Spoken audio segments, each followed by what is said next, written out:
예, 제 소개는 예, 자료로 대체하기로 하고요. 저희가 지금 인터넷 혁명 시대를 잘 살고 있다가 갑자기 왜 메타버스라는 말이 어느 순간 등장을 했잖아요. 인터넷의 다음 버전이라고 얘기하고 인터넷 후계자라고 얘기를 지금 하고 있는데 또 지금으로도 충분히 우리가 연결돼 있고 잘 살고 있는데 왜 메타버스인가라는 얘기를 우리가 지금 하고 있는 거죠. 근데 우리가 인터넷이 혁명이라는 것을 사실 다 알고 있지만은 그러니까 지금 제가 가장 많이 듣는 질문 중에 하나가 인터넷은 알겠는데 메타버스는 모르겠다라는 거거든요. 그러니까 제가 오늘 그런 질문을 또 드려봅니다. 인터넷을 아신다고 하셨으니까 그럼 인터넷이 뭔가요? 질문을 다시 거꾸로 한번 드려보면은 굉장히 나는 잘 알고 있지만 설명하기 어려운 그런 머릿속이 좀 복잡해지시는 면이 있습니다. 이게 사전적으로 인터넷 전개가 이렇거든요. 근데 여기 있는 기술만 보시면은 진짜 별거 아닌 것처럼 느껴지지 않으세요? 저 사전적인 정의는 저거지만 우리가 여태까지 살아오고 체감했던 인터넷은 우리의 경제, 사회, 문화를 다 바꿨잖아요. 일하는 방식도 바꾸고 돈 버는 방식, 그러니까 그에 상관한 투자하는 방식 당연히 바뀌게 되잖아요. 그만큼 어떤 걸 정의를 할 때 실제 체감하는 것하고 실제 기술되는 것하고는 굉장히 좀 괴리가 좀 있을 수밖에 없습니다. 그럼 인터넷을 누가 제일 잘 알까요? 빌 게이츠한테 인터넷이 뭔지를 인터넷이 시작됐던 그 인터넷 혁명의 초창기 때를 한번 잠깐 돌아가 볼까요, 그러면? 소리가 좀 안 나오나요? Well, it's become a place where people are publishing information. Right. So everybody can have their own homepage, companies are there, the latest information. It's wild what's going on. You can send electronic mail to people. It is the big new thing. Yeah, but you know, it's easy to criticize something you don't fully understand, which was my position here. Go ahead. But I can remember a couple of months ago, there was like a big breakthrough announcement that on the internet or on some computer deal, they were going to broadcast a baseball game. You could listen to a baseball game on your computer. And I just thought to myself, does radio ring a bell? You know what I mean? There's a difference. There is a difference. It's not a huge difference. What is the difference? You can listen to the baseball game whenever you want. Right. Too. Oh, I see. So it's stored in one of your memory deals. Exactly. And then you can That's come the back a year RAM thing later. you talked about earlier. Yeah. Do tape recorders ring a bell?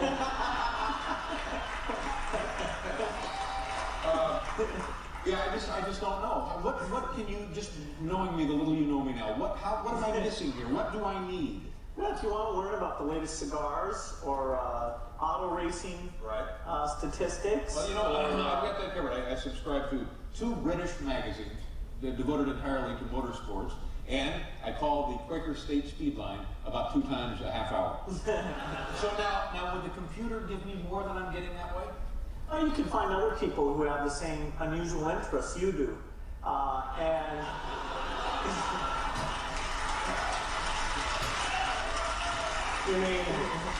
You mean the trouble blower chat room on the internet? absolutely. 예, 그다음 30년이 지나왔던 혁명의 초입기 때 이제 혁명가라는 얘기를 자동차 저렇게 논의했던 거죠, 빌 게이츠하고. 이후에 그러니까 지금 상황이랑 굉장히 비슷한 면이 좀 있다 생각이 들어요. 그거가 지금 인터넷도 우리가 잘 쓰고 있는데 왜 인터넷이 필요한가? 그게 도대체 나한테 뭘 주는가? 무슨 가치를 주는가? 지금으로도 충분하다라는. 그리고 우리가 과거에 사람들이 이렇게 많은 이메일 아이디를 만들었을까? 만들 수 있었을까? 저렇게 인터넷 공간을 많은 사람들이 모일 수 있었을까? 지금도 그런 얘기를, 그럼 이제 앞으로 사람들은 어디에 모일까? 뭐 이런 얘기를 하고 싶은 거죠. 지금 어떻게 보면 정확하게 여기서 얘기했던 인터넷이라는 말 대신에 메타버스라는 말을 넣으면 우리가 지금 그 변곡점에 있다는 그런 의미를 드리고 싶습니다. 저 얘기가 1995년도에 나왔던 얘기입니다. 이 시기죠. 사람들은 인터넷에 모여들었고, 그 인터넷 광고잖아요. 광고를 어디다 하죠? 사람들이 모이는 곳에 하죠. 인터넷 광고, 유선 인터넷의 시기에 사람들이 모여들었고, 2010년도가 우리가 카카오톡을 다운로드하기 시작한 첫 번째 해입니다. 사람들이 모바일로도 모여들었죠. 인터넷의 버전업이 한번 생겼죠. 저 긴 시간의 해명 동안에 우리는 몰랐지만 수많은 사람들은 매일매일 노력을 했고 그런 결과들을 매일매일 매년 나와서 우리가 지금 오늘의 시간을 지내고 있죠. 정말 혁명적인 서비스들이 나왔잖아요. 그렇죠? 근데 저 패턴이 앞으로 계속 갈 거라는 거죠. 지금 저 패턴이. 근데 저 패턴에서 분명히 이제 새로운 변화가 오고 있다는 측면에서 오늘 그 얘기를 드리고 싶은 거죠. 우리가 연결되어 있다는 것은 기본적으로 비트가 탄생했기 때문이죠. 그렇죠? 비트는 0 아니면 1이기 때문에 비유하자면 점과 같습니다. 비트가 하나밖에 없으면 아무 의미가 없어요. 근데 그 아무것도 아닌 점이 모여서 선을 이루니까 우리가 메시지를 전달하기도 하고 지금 제 음성이 디지털로 바뀌기도 하죠. 선의 모임에 런이 되고 우리는 이미지를 만들거나 이미지 안에 무브먼트를 넣어서 영상을 또 만들기도 하죠. 연의 모임은 또 공간이 되는데 우리는 가상 공간을 경험해 왔잖아요. 그렇죠? 우리가 알고 있던 대표적인 가상 공간은 게임이죠. 여러 가지가 많이 있지만 그러면 우리는 지금까지도 그러면 가상 공간이 있어 왔는데 지금 갑자기 왜 메타버스라는 거예요. 그러니까 지금은 어떻게 보면 우리는 요 변곡점 공간에서 맨 오른쪽에 있는 게 그냥 공간이 아니라 이제 굉장히 지능화된 공간으로 들어가는데 저 공간 속에서 이제 기존의 어떤 특이한 일들이 생기기 시작합니다. 기존에 이런 일들이 공간 안에서 생긴단 말이야? 내가 알고 있던 거 말고 내가 알고 있던 예를 들면 게임이라는 공간 말고 이렇게 다양한 공간이 있고 이렇게 신기한 일들이 생긴단 말이야. 특이점들이 생기는 거죠. 그러니까 이제 기존에 있던 변하고 설명할 수 없는 일들이 막 생기니까 새로운 용어가 필요한 겁니다. 그래서 우리가 지금 그 용어가 메타버스로 좀 수정을 하고 있죠. 가상 공간을 만드는 기술, 그리고 그 공간을 채워주는 인공지능, 그리고 정말 빠른 데이터의 처리, 클라우드나 그리고 심지어 저 공간 안에서 내가 뭔가를 만들었더니 나의 재산임을 보여줄 수도 있는 대체 불가능 토큰, 블록체인 기반 기술들. 그래서 이러한 각각의 정말 혁신적인 기술들이 공간 속으로 지금 수용을 하고 있으면서 특이한 일들이 생기는 거죠.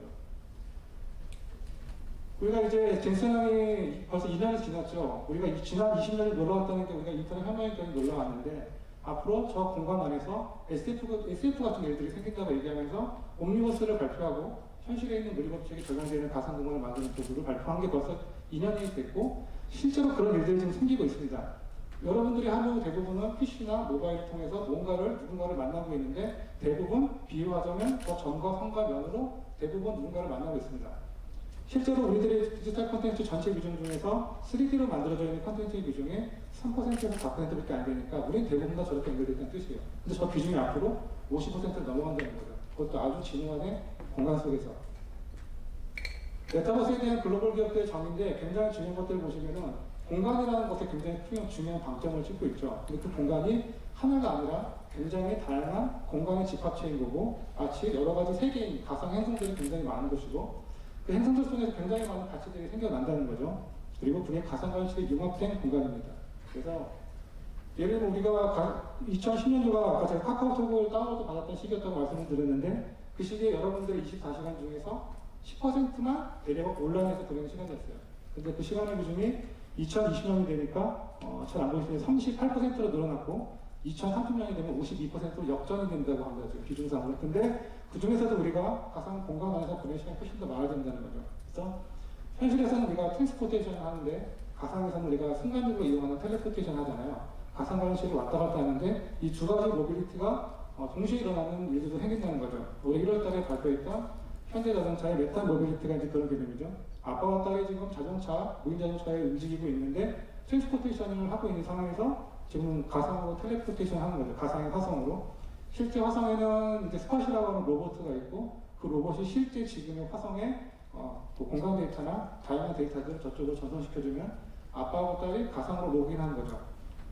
현실과 트랜스포테이션과 텔레포테이션이 동시에 일어나는 모빌리티가 지금 일어나고 있는 거죠. 각각도 일어나지만 그래서 우리 이런 미래를 보면 되게 멀리 있어 보이잖아요. 저게 저런 공상과학 같은 저런 미래는 나중에 올 수도 있겠지 뭐 아주 멀리. 그게 나랑 무슨 상관이지? 라고 생각을 하실 수도 있지만 지금 당장 우리 주변에 친구들을 보시면 가까운 분들 모빌리티가 바뀐 사람들이 있습니다. 직방에 있는 직원 350명이 지금 다 가상 건물에 출근하고 있죠. 전 직원 100% 메타버스 근무하고 있고 노트북 들고 제주도 가서 일하시는 분들 계시죠. 제주도에 한 달 살게 하는데 제주도에서 근무하고 끝나면 제주도 생활을 하시고 이 회사 면접 보려면 여기로 와서 가야 됩니다. 실제로 오프라인이 없기 때문에 여기 와서 면접 봐야 돼요. 그리고 이분들은 보니까 지하철 원래 강남역에 있던 건물에서 일했는데 지하철 시간을 한 2-3시간 정도 줄였죠. 그렇죠? 회사 입장에서는 전 세계에 있는 이제 누구라도 리프팅을 할 수 있고 엄청난 임대비용을 월 몇천만 원씩 내고 임대비용을 안 내도 되죠. 350명의 기업도 이런데 이제는 컴투버스는 직원 2,000, 오늘 지금 발표를 말씀드릴 텐데 훨씬 더 많은 2,000명, 한 2,500명이 되는 직원들이 일할 수 있는 그런 공간도 마련하고 지금 호라이즌 워크룸스 안에는 호라이즌이라는 세계 안에서 워크룸스라는 일하는 공간이 있죠. 일하는 공간인 거죠. 그리고 많은 분들 모르실 수도 있는데 전 세계에서 가장 일하기 좋은 기업 랭킹 1위가 올해 발표된 게 1위가 엔비디아거든요. 7위가 구글인데 4위가 EXP 리얼리티라는 기업입니다. 글로벌 기업이고 나스닥 상장 기업이에요. 전 세계 직원이 같이 일하는 직원 수, 임직원 수가 한 7만 명, 8만 명 되는데 코로나 훨씬 이전부터 100% 가상 근무를 했다는 것입니다. 굉장히 실적도 양호하고 주목받는 기업이기도 하고 우리가 줌을 통해서 점과 명을 통해서 누군가를 늘 만나는데 이제 마이크로소프트가 저 멕시코 팀즈를 발표를 했죠. 올해 저희 거의 준비가 끝났죠 사실은 지금인데 우리는 저 평상시 PC 화면으로도 저렇게 공존감을 느끼면서 뭔가 얘기를 한다는 거죠. 일을 한다는 것이고 그리고 한국말을 얘기하면 뭐 실시간으로 번역을 해주는 언어의 제약, 시공간의 제약을 극복하면서 우리가 이제 메타버스에서 일을 하는 거죠. 일을. 특이한 일들이 생기는 것을 보여야 돼요. 얼마 전에 구글이 2013년도에 AWS 발표하고 그 뒤로 아주 잠잠하다가 이번 10대폰을 드디어 발표했죠. 엄마랑 딸이 서로 랭귀지를 모릅니다. 엄마는 중국어만 할 줄 알고 딸은 영어만 할 줄 아는데 엄마의 중국말이 지금 AR 글래스에 지금 실시간으로 지금 자막 프린트해서 보여주고 있는 거예요. 우리가 현실에서도 메타버스가 100% 가상에만 있는 게 아니고 현실과 연합된 공간이잖아요. 그런 우리는 커뮤니케이션을 하면서 일도 하고 소통도 하고 놀기도 하고 문화를 만들어 나가는 거죠. 크리에이터 경제도 당연히 생겨나고 있는데 저 게임이 오징어 게임이 9월 17일에 개봉됐고 로블록스 안에서 9주에만 저 스튜디오를 통해서 300개의 게임이 9주에만 나오고 그 다음 주 1000개가 나오죠. 약 2주 동안에 1500개의 게임이 만들어집니다. 크리에이터들에게 저런 도구를 줬더니 진화된 공간 안에서 진화된 도구를 줬더니 정말 빠르고 다양하게 부가가치를 만들면서 실제로 돈을 벌고 있는 거죠. 소비도 하지만요. 그런 측면에서 정말 크리에이터 경제가 빠르게 일어나고 있고 제페토도 그런 공간이죠. 제페토 안에서도 지금 이제 억대문자들이 계속해서 속출하고 있죠. 가장 많은 유명하신 분들 중에 여러분들이 계시지만 연구 때문에 인터뷰하면서 이제 이분들을 만나보거든요 많이. 명함을 받았더니 명함에 써 있어요. 제페토 크리에이터가 써 있고 그 명함을 제가 보는 순간에 야 이게 2년 전에는 어떤 직업이고 없던 명함인데 벌써 이 사람은 억대문자가 돼서 이렇게 움직이고 있고. 대표적인 분이 렌즈라는 분이 이제 유명하신 분 중에 한 분인데 혼자서 돈을 벌다가 내가 혼자서 버는 것보다 여러 사람이랑 같이 협업하면 돈을 더 많이 빨리 벌겠는다라고 해서 매니지먼트 오라고 하는 회사를 가상에다 찾게 되고 올해 1월 달에는 아예 그냥 렌즈드라는 회사를 차려서 투자까지 받고 오프라인 상술까지 열었죠. 저런 일련의 기간이 2년 정도밖에 안 걸렸습니다. 정말 빠르게 저런 기업들이 이제 생겨나고 있는 거죠. 지금 있는 여러분들과 제가 지금 오프라인에서 만나고 있지만 실제로 이제 저는 다른 곳에서 저 혼자만 여러분들 이 상태에서 그대로 앉아 계시고 저만 아바타로 다른 곳에서 분생을 할 수 있는 가상과 현실에 융합된 새로운 무대와 컨퍼런스가 앞으로 많이 열릴 것이라고 생각이 드는데요. 코로나가 끝나면은 우리는 가상에서 나오니까 그전에 있던 현실로 똑같이 온다라고 하지만은 일정 부분 그런 부분이 존재하지만은 전혀 다른 새로운 장르가 생겨나는 거예요, 실제로. 그런 변화들이 이제 이게 지금 작년 9월달에 RT고라고 하는 폭스 채널에서 발표했던 건데 9월달에 결승전 무대를 제가 쭉 봤거든요. 저거를 결승전 무대에 아바타가 적용돼야 하는 건데 우승자의 노래를 듣고 저기 있는 관객들이 전부 다 막 눈물을 흘리면서 앙코를 외쳐요. 되게 신기했어요. 아바타한테 앵콜을 외치면서 저렇게 환호성을 지르다니.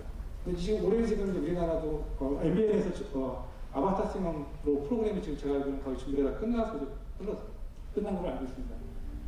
그러니까 또 여기 쉬는 공간이죠. 우리가 낚시하면서 쉬는 공간인데 우리나라 전국에 있는 유명한 낚시터들을 다 모아놓고 명소에 있는 낚시터들을 모아놓고 이제 쉬는 곳이죠. 우리나라에서 만들었는데 사용자의 99%가 글로벌 사람들이고 매출이 다 거기서 일어납니다. 흔히 말하는 글로벌 진출과 글로벌 가입자를 유치를 하고 있는 거고 여기서 가장 많은 시간을 보내면서 즐겁게 보내시는 분이 영국에 계시는 과거에 보는 치매, 지금 신경인지 장애를 가지시는 노인분이시죠. 아버님이 좀 안전하고 재밌게 보낼 수 있는 공간이 없을까 고민하다가 저기를 알려드렸는데 친구분들하고 너무 재밌게 지내셨네요. 그래서 이제 막 블로그에 글도 올리시고 엄청나게 활동도 많아지시고 상호작용도 많아지시고 우리가 메타버스가 굉장히 많은 분들이 MZ세대들의 세상이라고 많이들 말씀하시잖아요. 저는 메타버스가 MZ세대들의 세상이면 혁명이 될 수 없다고 생각해요. 저는 개인적으로. 혁명은 모든 층에게 정말 새로운 변화를 가지고 와야 됩니다. 온도가 다를 수는 있지만 여기서 지금 가장 즐겁게 지내시는 분이 누구죠? MZ세대가 아닙니다. 인지장애 가지신 어르신이시거든요. 그러니까 그런 제가 말씀드렸던 것처럼 정말 다양한 가상 공간들이 만들어질 건데 지금 초기에 만들어져 있는 공간이 그런 공간의 비중이 좀 많은 거죠. MZ세대들이 볼 수 있는 공간이 좀 더 많은 것 뿐이죠. 더 많이 만들어질 것이라고 생각이 들고 이미 그런 것도 시도가 시작되고 있습니다. 여기서 타임지에서 발표한 최고의 발명품들이 여러 가지가 있는데 그 중에 하나가 이제 렌데버입니다. 어르신들이 요양원에서 가상현실을 보내는데 기존에 내가 살아가면서 못 해봤던 새로운 경험도 아니고 굉장히 어떻게 보면 외롭고 고립된 공간이잖아요. 그 안에 굉장히 많은 인터랙션들이 생긴다는 거죠. 행복감도 느끼시고. 굉장히 많은 문제점들이 예상이 되고 있고, 정부에서도 굉장히 관심을 갖고 있지만, 가장 걱정스러운 거는, 알려진 리스크, 노운 리스크 말고, 언노운 리스크가 사실 저는 더 걱정됩니다. 사실. 앞으로 그런 일이 생길 테니까. 지금 이제 뭐 하나하나 말씀드릴 시간은 아닌 것 같고, 요약하자면 우리는 메타버스 안에서 이제 어떤 불가능한 상상을 좀 해볼 수가 있죠. 그리고, 엄마하고 딸이 만나는, 사별한 딸이 만나는 그런 세상이 돼버린 거죠. 그 불가능한 상상을 하고, 저 공간을 만들어서 내 딸이 가상인간으로 저 안에 등장을 하고 딸을 엄마가 이제 만지게 되면 해피클럽을 통해서 감각을 느끼는 정말 이제는 우리가 어떤 인간도 만들 수 있는 거죠. 가상공간 안에서 저랑 완전히 똑같은 인간, 완전히 새로운 인간 어떤 공간도 만들 수 있죠. 지금의 현실하고 똑같은 무리 없이 적용되는 공간 그리고 완전히 새로운 가상의 공간. 그럼 시간은 과거로 그때 그 장소와 시간으로 돌아가서 구현해 보기도 하고 지금 요새 고인들하고 이 콘서트 많이 하잖아요. 그리고 시뮬레이션을 통해서 가까운 미래를 또 예측해 보기도 합니다. 요즘은 우리가 메타버스 안에서 이제는 기존에 없던 인간이나 공간, 시간을 만들어서 정말 새로운 경험을 만들 수 있기 때문에 혁명이라고 얘기를 하는 것이죠. 이런 일들 때문에 특이점이 오고 있는 거고요. 그래서 우리 사람들이 오랫동안 굉장히 많은 기술들을 가지고 누적해오면서 추적해오면서 도구들을 만들었습니다. 기술들을 만들어왔죠. 근데 그 도구가 다시 우리를 또 만들게 되죠. 제페토 크리에이터도 만들고 가상인간도 만들고 전혀 다른 도구들을 통해서 새롭게 또 다른 모습으로 등장을 하거든요. 그래서 이제 뭐 메타버스가 작년까지만 해도 스치기만 해도 오른다는 그런 시기였죠 정말로. 그래서 정말 이게 같은 하이퍼 사이클인데 2021년도 NFT가 저 기대의 정점에 있었습니다. 정말 어떻게 맞췄는지 잘 모르겠지만 그 뒤로 우리가 이제 저런 기대 정점에서 그 다음에 나오는 게 수많은 부작용들과 문제점들이 나오면서 판매의 단계를 거치고 수렴을 하게 되죠. 저 와중에서 가장 일어나는 현상이 뭐냐면 옥석 가기가 시작됩니다. 스치기만 해도 모르지 않는다는 거죠. 진짜가 가려지는 시간이고 정말 중요한 시기라고 생각이 듭니다. 그래서 우리가 진짜를 보는 눈이 좀 필요하고 여러 가지 투자 측면도 그렇고 우리가 뭔가를 진행할 때도 그렇고요. 하지만 저 시간이 좀 지나고 나면은 이제 비즈니스 모델이 탄탄해지고 돈을 버는 사람들이 진짜 돈을 버는 기업들이 등장하게 되고 비즈니스 모델이 진화하게 되면서 이제 수렴을 하는 거죠. 생산성이 안정된대요. 그런 시간을 앞으로 보내게 될 것 같고요. 메타버스에서 우리가 이제 무엇을 만들 것인가, 어떻게 일하는 방식을 바꿀 것인가, 새로운 기기들이 앞으로 인터넷 혁명의 시기 동안에 모바일 폰, 태블릿이 나왔던 것처럼 새로운 기기들이 이제 엄청나게 많이 등장을 하겠죠. 이제 수많은 여러 기기들이 누가 어떻게 만들 것인가, 어떻게 또 지금 그런 일들이 일어나고 있죠. 아까 이제 교수님 말씀하셨던 혁신적인 프로젝트 하나가 굉장히 된 것들이 많이 있다는 거죠. 그래서 메타버스를 어떤 분들이 내가 메타버스 제페토 한번 경험해 봤는데 그거 뭐 별거 없던데? 예를 들어서 어르신들 중에서 뭐 따라오시는 분들 그런 굉장히 많습니다. 그러니까 우리가 전체를 봐야 되거든요. 부분을 보면 굉장히 재미없는데 전체를 보면 메타버스의 변화, 그 폭이 굉장히 넓기도 하고 폭이 또 깊기도 하기 때문에 다양한 메타버스 경험을 해보시길 권해드리고요. 이상으로 발표를 마치도록 하겠습니다. 감사합니다.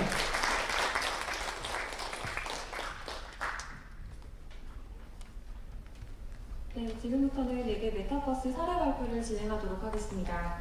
첫 발표는 신석영 연구원님께서 메타버스 가상경제와 금융업의 시사점을 주제로 발표해 주십니다. 하나금융지주 메타버스 전략 수립 과정에도 참여하고 있으신 걸로 알고 있는데요. 서 연구원님을 연단으로 모시겠습니다.